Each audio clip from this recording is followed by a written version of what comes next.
Welcome to the first session of this four-part program on how to start an enterprise. This is part one, the introduction and choosing a business. We'll move on to marketing in the next session, then finance, and then actually running the business. First, let me tell you about this course. This is a practical course to enable you to set up a small business or social enterprise. It can be used anywhere in the world, but where comments especially relevant to one part of the world, I will say so. It's written by people who have hands-on experience of setting up small businesses, both in the UK and in developing countries, not by charity officials or bank managers who have never actually started a business. The course covers choosing a business idea and then testing whether the business idea is likely to succeed before you put lots of time and money into it. These sessions approximately follow the Mind Your Own Business course, which we use at Transformational Enterprise Network 10. The workbooks for this course and other resources can be downloaded online free of charge at tencommunity.net. That's TEN community.net in the resources tab. Here I'm following the slightly shorter international version. I recommend that you download this for next time, and I'll put up the URL at the end. Next, let me lay out an important biblical foundation. Here is a key message from the story of the feeding of 5,000 people in the Bible, a message given by God to a friend of mine. You may recall that a massive crowd spent all day listening to Jesus speaking. By the evening, they were hungry. Jesus had compassion on them and said something strange to his disciples. He said, "You give them something to eat." Well, the disciples said, "How can we do that? It would take a year's wages to feed this crowd." Isn't that how we often feel when we think about starting a business? If only I had more money, or had a more valuable skill, or a sewing machine, or an office that I could use. Like the disciples, we think about what we don't have. But Jesus asked, "What have you got? Go and see." He was interested in what they, the crowd, did have. Turned out that all they had was a few loaves and fishes, ridiculously little to feed a massive crowd. Jesus took this tiny amount of food, asked his Father in heaven to bless it, and the disciples took a risk. Stepping forward in faith, they started to distribute it. And guess what? It multiplied. It was enough for everyone, and even lots left over. The challenge for us is to think about what we already have. What are our loaves and fishes? Our meager resources may seem ridiculously little, but offer them to God, ask him to bless them, and step forward in faith. Start with what you have, however little. Let him bless what we are doing so that in time we can bless our whole community. My friend Kennedy in Kenya went to a training session like this and came away thinking all he had was a eucalyptus tree that he planted as a teenager. I was born in poverty, and I was raised up in poverty, and I was expected to die in poverty. Until the year 2007, when Rob and Jane from UK visited Kenya, I was lucky enough to be invited in their first training seminar, which they brought the vision of 5,000 plus. That training was all about economic empowerment, and more so talking about poverty eradication.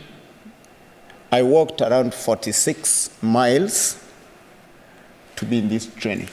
The statements were, poverty is not God's plan for his people. And the answer to poverty starts with what the people have, but not what they don't have.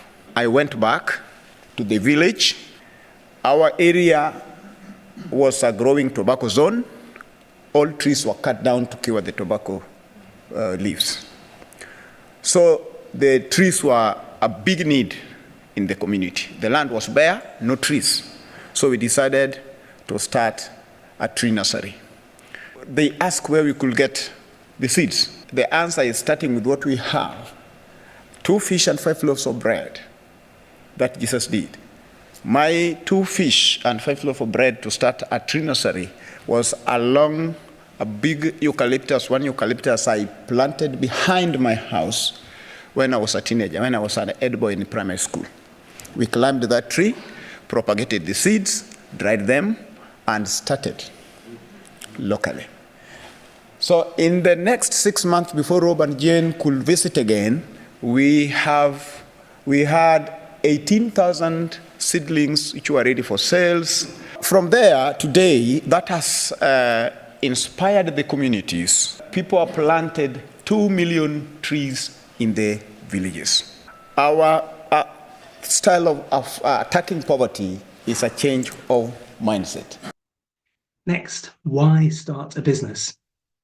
Enterprise is essential for people to flourish, and it's the only long-term solution to poverty. A key purpose is to create wealth, a word that comes from the Old English word meaning well-being.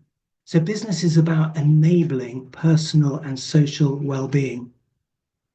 Long-term business success comes from providing something customers want in a way that's better than their competitors. In the process, businesses create jobs, develop skills in their staff, and build hope and self-esteem. Some people are suspicious of business and entrepreneurs, and it's true that people can be corrupted by greed. But we can also use business to love God and love our neighbour, meaning our customers, our staff, and even our competitors. Some people go further. Social entrepreneurs or kingdom entrepreneurs can use a business to meet the needs of local communities, demonstrate honesty, tackle poverty, and even support peace where there's conflict by bringing hope and building good relationships. In the UK, many Victorian Christian industrialists use their businesses to improve the living conditions for their workers. In Norway, Hans Nielsen Haig was central to the transformation of the country from the poorest in Europe to the richest per person on earth. Be clear about your purpose. The aim of my first business was to create a job for myself because I was unemployed. The second business was a social enterprise set up to meet a particular need. The third business was to create something I could build up and sell so that I'd have a pension fund in my old age. Then I used some of the funds from this to set up a business in Palestine, which aimed to create jobs that would survive in peace or conflict, and to build hope and create relationships across the divide. So why do you want to start a business? To generate an income for you and your family? Or an income that enables you to do something else, like pastor a church, or have money in your old age, or make money from a hobby or a small holding, or create jobs, or help a particular group of people, or for the fun, adventure, and challenge? It would also be helpful to think about your life goals. What does success look like to you? Where do you want to be in 5 or 10 years' time? And crucially, what is God saying? What is his call on your life? And how would a business fit into that?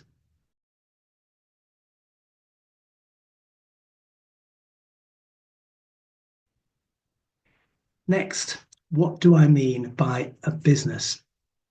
People sometimes have quite a narrow idea of what is or what isn't a business. There are many different types of business. So let me say, if you are making hats in your spare time and selling them to friends, that is a business. If you're looking after other people's children for a payment, that's a business. If you run a farm that sells some of what is grown in a market, that's a business. If you sell products on a street, that's a business. If you're self-employed and do IT tasks for lots of companies, that's a business. If you run a vocational training organization which generates income from different sources, not just donations, that's a social enterprise, which is a type of business. At heart, businesses provide something that people want and are prepared to pay for. It might be making something like greetings cards, a service like installing solar panels, or trading, say buying and selling clothing. A social enterprise is also a business, but some or all of the funds might come from the government or an NGO rather than the people who actually use the service. So, what makes a business successful? Think of a business you know that is doing well. Why is it succeeding? And think about a business that's struggling. Why do you think that is?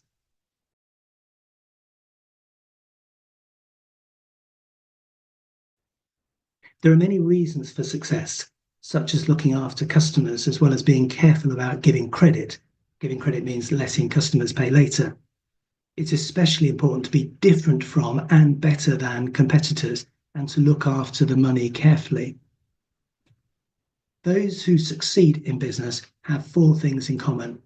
They make something or do something that people value. They do it better than whatever is currently available. They generate an income from the business, from customers or advertising or grants, that's greater than the cost. And they look after the money left over so that there is not only enough for the business owner and their family, but also to pay off any loans, replace equipment used in the business, and pay any tax. Those who fail in business have usually failed in one of those four things. Here's a really important message for those building a business in Africa or the developing world. One of the biggest challenges for you is keeping the business money separate from personal money. If a family member needs help, don't give away the business money, because then the business will fail and you won't be able to help anybody anymore. Next, what about you? What skills and characteristics do you need? Setting up business is like setting off on a long journey by boat. You are the captain. You need to prepare and make sure that you have all that you need before you set off. You need to be able to steer, navigate, and stay off the rocks in a storm. What qualities do you think an entrepreneur needs?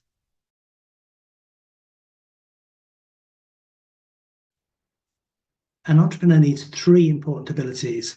First, the ability to spot opportunities. What do people around you need but maybe nobody is providing? Second, the ability to evaluate different opportunities. Which opportunities are most likely to succeed for you? Thirdly, the willingness to stick at an idea for long enough to make it succeed. Other personal qualities needed include willingness to work hard, ability to learn from mistakes, patience, it will take time to get going, willingness to take risks, ability to live with uncertainty, ability to get on with other people, ability to control your emotions, don't shout at customers or suppliers, and basic numeracy, being able to use numbers to manage your business. If you don't have all these abilities, you should work on them or set up a business with someone else who's good at the things you're not so good at. In general, businesses started by more than one person are more successful and grow faster than those started by just one person. Let me also add an encouragement to any women who are listening. Fewer women start businesses than men, but according to the organization Forbes, globally, women and businesses run by women grow faster and make more money than businesses run by men. Why? Forbes thinks that it's because, on average, this is a big generalization, women are less confident than men and therefore more humble and therefore ask for help and listen to others. By contrast, men can be overconfident. Also, women in general are more collaborative than men. They're more likely to work with other people and businesses. I think that's food for thought for both men and women. The good news is that anyone can start and run a business if they're willing to work at it. It can be fun, satisfying, generates an income, and helps people. Setting up a business is mainly common sense, but training and careful preparation will help you avoid expensive mistakes and be more successful. Now, the question for this session is, what business should you start? The key to choosing the right business or social enterprise is to spot the need or opportunity that you can best meet. You may already have a business idea, but before you rush off and start, think about the alternatives because you might find a better idea. Here is a process. Make a note of this because this is something you'll need to do at home when you're ready. It's about writing and comparing 4 lists. First list. Make a list of all the groups of people you know. For example, your neighbours, people you work with, people in your church or choir or other group, tourists who visit your town, people who work in local businesses. Next to each group, list the products and services they might need. For example, neighbours might need solar power. A youth group might need football training. People in local businesses might need lunch. Second list, make another list with all the things you enjoy doing. What would you do all day long, even if you weren't being paid for it? Third list, list all the things that you have the ability to do. For example, your abilities might include cooking, writing, organising events, teaching, driving, looking after children, or fixing computers. Fourth list, list all the resources you have. For example, an oven, a sewing machine, carpentry tools, a computer, a bike, a car, a spare room, a garage. Then review all the lists. When you look at the list of what people need, does it remind you of anything you have the ability or resources to do? And when you look through the list of your abilities and resources, does it remind you of any needs you could meet? Add any new items. Spend time extending the list. Be encouraged by all your abilities. Finally, look for anything that appears on all the lists or some of the lists. For example, maybe you enjoy cooking and you're good at cooking and you have cooking facilities and you know people who need cakes or snacks or meals cooked for them. From this, start to list possible business ideas. Cross out anything you don't want to do. Which ideas do you especially warm to? Ask your trusted friends what they think. Then try to get this down to a short list of 3 possible businesses for further thought and investigation. As you think about this, I have 3 important pleas. Plea number 1, be different. Don't only think about what existing local businesses do. In Africa, my heart sinks when I see a whole line of people selling tomatoes or bananas, all in the same place and displayed in exactly the same way. If you're doing something a little bit different, you don't have direct competition, so you can charge a good price, so long as it's something that people want and they're willing to pay for. Here are some ideas.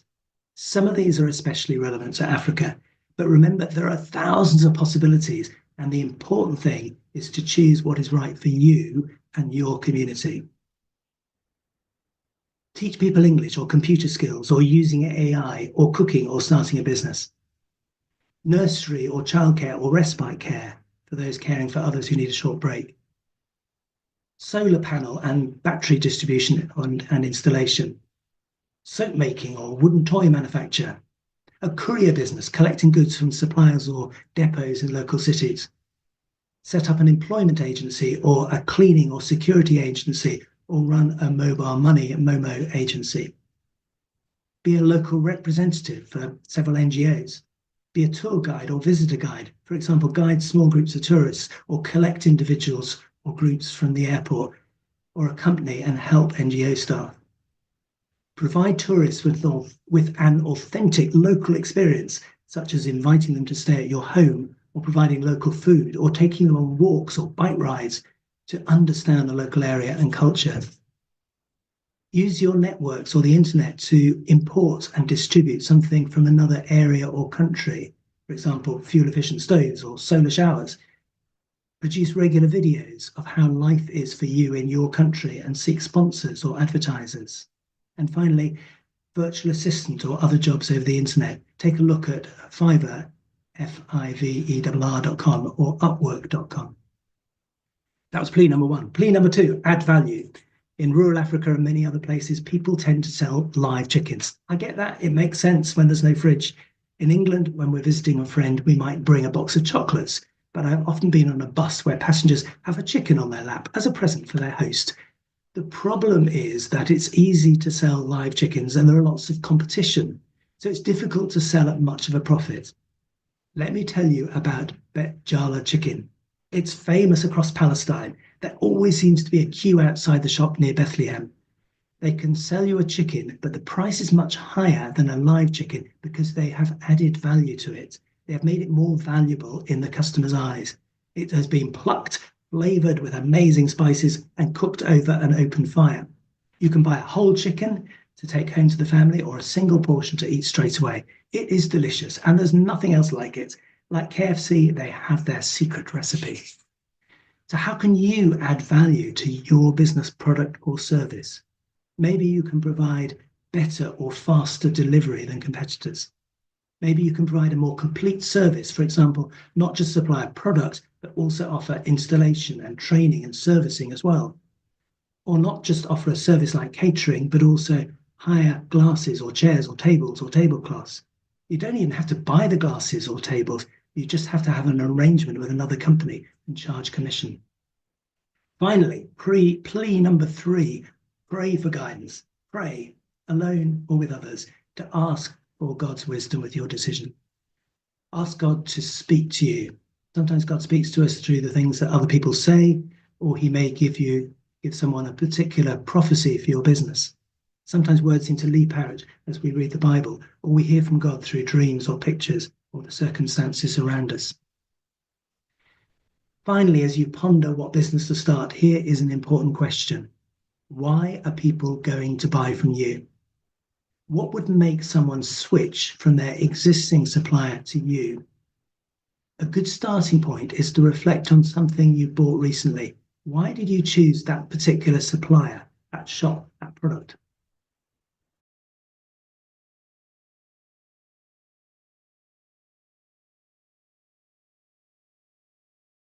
There are only 4 reasons why we choose one supplier over another. Better design or higher quality than other suppliers. We choose an Apple smartphone because we think they're better than the cheaper alternatives. 2, cheaper to buy or run than others of the same quality. We choose a Chinese brand smartphone because it's much cheaper than Apple and it does everything we want it to do. 3, faster. We might choose a shop because it's the nearest, or a supplier because they can deliver more quickly, or they provide a more complete service which saves you time. We buy the smartphone from a particular shop because it's just down the street from where we live, so it's quick and it's easy to collect and to take back if there's a problem. Also, they set it all up, so I have it working straight away. Fourthly, nicer. The plumber or hairdresser or accountant we use might not be the cheapest or the best, but we like them and we trust them. Or the way the service that's provided is more enjoyable. Maybe we've got to know the person in the phone shop just down the street, so you feel you can ask their advice. The most important thing is this: don't assume you have to be the cheapest. You might buy petrol on price, but would you use the cheapest hairdresser or buy the cheapest wedding dress? Trust, personal service, and quality are an important way to win customers. Sometimes companies even find they can sell more by increasing their price.